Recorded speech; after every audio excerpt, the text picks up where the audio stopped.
Përshëndetje të dashur Luan, do bëjmë leximin e radhës për ju.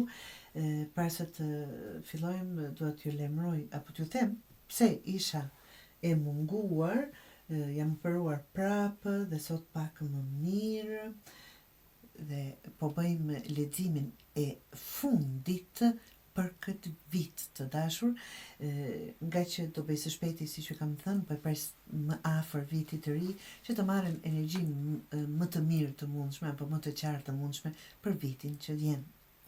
Të dashur, po fillojmë me 9 të shkopive.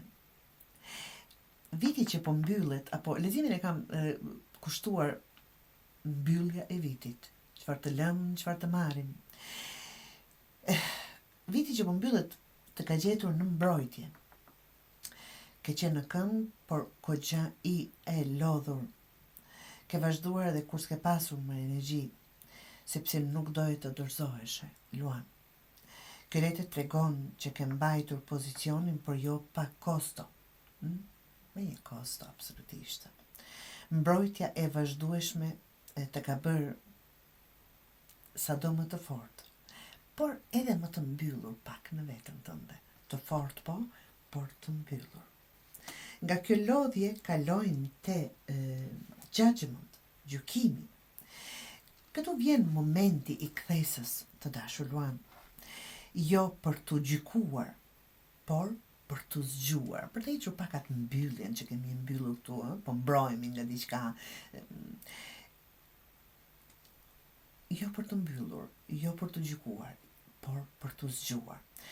Ky vit që po lëm të ka sjell përballë një të vërtetë që s'mund të anashkalohet më. Disa gjëra kanë përfunduar përgjithmonë.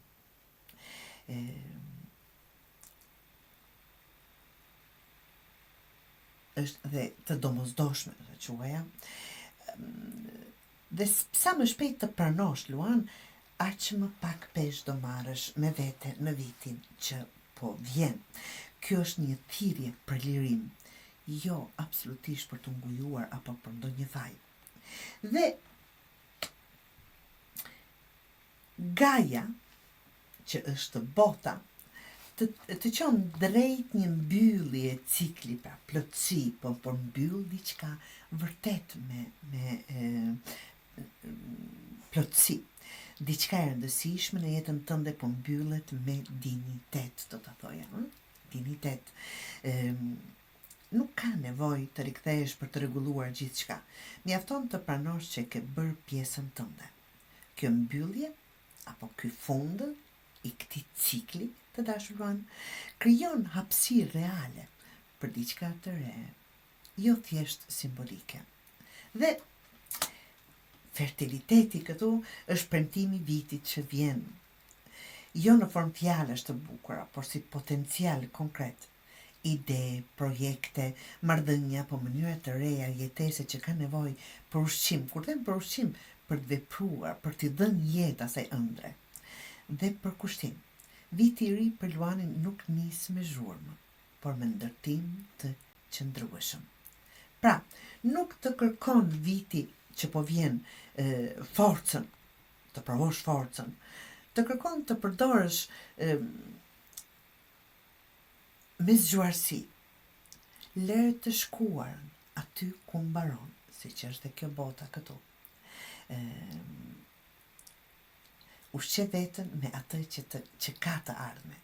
Kur një cikël mbyllet pa luftë, hapet një tjetër, pa frikë, për të filluar vërtet diçka të re.